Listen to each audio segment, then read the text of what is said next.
बानी रजनीश पांडे जी जौन की पत्रकारिता भी करनी लगातार जौन भ्रष्टाचार बावे युवा के ओकर हक नइखे मिलत, रोजगार नइखे मिलत, ना ही बिहार में कोनो अच्छा सुविधा मिल पावता। केहू गरीब के हक के छीन लिया था, गरीब के प्रताड़ित कइल जाता।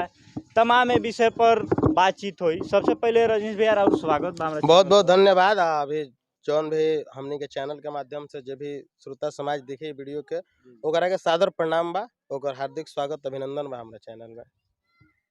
हमेशा जब चुनाव आवेला रजनीश भैया तो एक गो मुद्दा होला कि बिहार में रोजगार देहल जाओ, लेकिन फिर जब चुनाव खत्म हो जाला तो रोजगारों खत्म हो जाला। ये विषय पर और का कहना? देखिए पर बताओ तनी स्पष्ट रूप से बिल्कुल क्लियर बात बताओ तनी। हम बिहार में एगो पंचायत चुनाव से ले ली, विधानसभा लोकसभा बड़ा बड़ा भी चुनाव में रुआ जाए, कोनो नेता के लगे आपन लोकल मैनिफेस्टो नहीं है कि हमरा ये आधार पे काम करे के बा। हम हेंग बढ़हरिया के बदले हमार हई सिस्टम बा, बढ़हरिया के अस्पताल के स्थिति बदल देम, बढ़हरिया ब्लॉक में जो भ्रष्टाचार चलता है एकरा के बदल देम, चाहे प्रशासनिक विधि व्यवस्था ठीक कर देम, बढ़हरिया जाम से ग्रसित बा एकरा के सही कर देम, बढ़हरिया में शौचालय नहीं एकरा के सही देम। ए पर केहू चर्चे ना करे। अब बिहार के बानी सन एजी के पब्लिक दोषी बा कि जब बात पूछल जाए कोनो भी आम आदमी से, जब जाके बात पूछल जाए ना कि रउआ वोट कौना मुद्दा पे करेम आ केकरा के वोट करेम आ काहे वोट करेम, तो उ देखे हम रउआ से बात एक बात कही। देखिए हमको यहाँ से मतलब नहीं, हम मोदी जी को देख रहे हैं, कहाँ तो दिल्ली में बैठे हैं। पूछिएगा यहाँ का विकास कैसे होगा? अरे भाई हम राजद वाले हैं, हम आरजेडी कैंडिडेट को हम सपोर्ट करेंगे, और किसी से जाइएगा मतलब नेता लोग खाली पार्टी विशेष पर ध्यान देले बा, विकास से केहू के कोनो मतलब नहीं। केंगा मतलब रही महाराज, मतलब केंगा रही जब जाति में, पार्टी में, धर्म मजहब में रुआ जुड़ा जाए, विकास होई कहाँ से?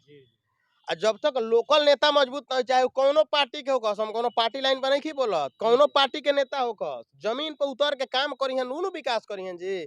मोदी जी दिल्ली से आके विकास करे। अच्छा रउआ से एगो बात पूछता, सूता फैक्ट्री रहा है, पचरुखी में चीनी मिल रहा है, ये काहे बंद हो गई? हमेशा सिवान राजनीति के शिकार भइल बा। केहू से रुआ पूछेगा नहीं। देखिए कई गो विषय बा, एगो तो मैंने एकरा के मान लीजिए, हम अपन अनुमान से एकरा के बात कह देनी। देश जौन अब आजादी भइल ना 85% युवा एक्टिव रहले। एबरा भारतीय राजनीति में कितना परसेंट युवा के भागीदारी बा? ईमानदार गो युवा तनी आवे ना सड़क पर चुनाव लड़े, देखी उनका क्या औकात में जनता लिया के रख देता कि ना, फिर दोबारा नहीं है समाज के काम करे खातिर। जनता कही कि एकरा लगे तो कुछ होइले नहीं खे। जे लोग पूछत। अच्छा आज एगो बात करी, श्याम जी दिहन माइक दे, हम पकड़ते नहीं। श्याम जी अभी एगो बात बताई रहोगे हमरा के कि आज हमनी के घर परिवार के, चाहे हमनी के समाज के केहू बुजुर्ग व्यक्ति के तबियत खराब हो जाए तो इलाज कहाँ होई? हॉस्पिटल में। और कहाँ होई? कहाँ बा हॉस्पिटल इलाज करे वाला? हॉस्पिटल सिवान जाए के पड़ी। सिवान बा व्यवस्था इलाज हो जा? वो कहाँ बा व्यवस्था? वजह से लिखल जी पटना रेफर, वजह से नहीं तो फिर गोरखपुर। जे भी बा कोनो पार्टी या कोनो व्यक्ति के नाम लेला के हमनी के जरूरत भी नहीं के, चूंकि बात हमनी के बढ़हरिया के मुद्दा पे करते नहीं सर। तो जब इस सब बात पर चर्चा भइल तब बल्कि ना बात तो ठीक बा, लेकिन हम मोदी जी के देख दें तो केंगा विकास हो जाए अंकित जी बिहार के? चलिए श्याम जी बताएं क्या कहते हैं। देखिए रुआ बात बता दें, स्पष्ट बात जो रुआ कहनी है कि एजा वोट दिए तो हम के लड़का लखनऊ बा, तो स्पष्ट बात सुन ले। बिहार शुरुआत से पिछड़ा रहल बा, आ पिछड़ा ई कारण में रहल बा कि जब हमके वोट होला तो हमके जाति में बटल बानी सन।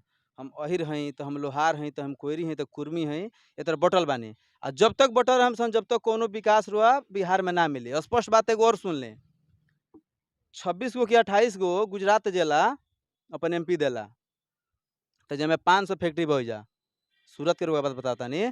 अपन बिहार में 39 गो देला MP, जो एजा कुत्ता के हाल रहेला। एजा कौनो ऐसा नेता ने जो जीत के जई हन तो सदन के अंदर खो खखार के एजा रोजगार और युवा के भविष्य के बात करी हैं, युवा के बात करी हैं, काल के दिन में शिक्षित हुई, फिर नेता लोग के माल चापल बंद हो जाई। बात दूर ले बा, नेता लोग खराब लगी, अगर हुआ कोई के समर्थन खराब लगी, ना हम भाजपा ही हैं, ना कांग्रेस ही, ना RJD वाला हैं।